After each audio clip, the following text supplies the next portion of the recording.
This question comes from Albuquerque, New Mexico. When Mary was washing Jesus' feet with her hair and tears, was she demonstrating, as an all-bod servant, putting more glory on Jesus? Because a woman's long hair is her glory covering. Well, that's a wonderful question in the fact that we get to have an opportunity here to clarify the truth.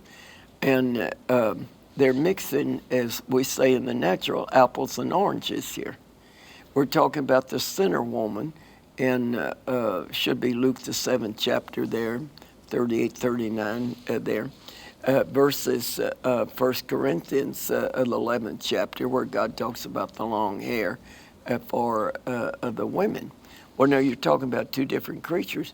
You're talking about a sinner here with Mary that was washing his feet with her tears and wiping his feet with the hair of her head, versus the saints over in 1 Corinthians 11. So we're dealing with two classes of people here. So a sinner cannot put glory on the Lord because they don't have any glory. And so she was there. She stood behind him. She was humble, and and she went in behind him and knelt down. And she was a sinner woman, so she knew nobody would give her water. And if you know biblical history and the times and all, she not only wept then, but she brought her tear bottle with her. And it was a custom in the biblical history that when you wept, you saved your tears. And then when you were buried with your tears, if you wept for the poor, if you wept for the orphan, if you wept for the widows, and on. So she brought her whole reputation, as it were, with her tears, because you couldn't cry enough tears to wash somebody's feet all at one time. So with her fresh tears in her tear bottle, and then she had no towel because she's a sinner. She's come in behind and under, humble and all, begging and not realizing what she really was doing. So the only towel she had was her long hair.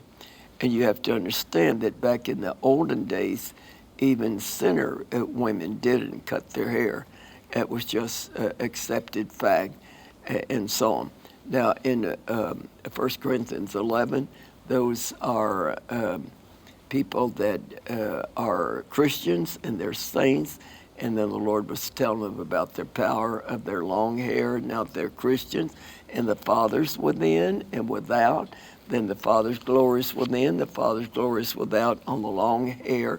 And when the angels see the glory on the long hair, well, then they come to be great warriors and surround the saints of God as helpers and defenders and all. So I hope that explains.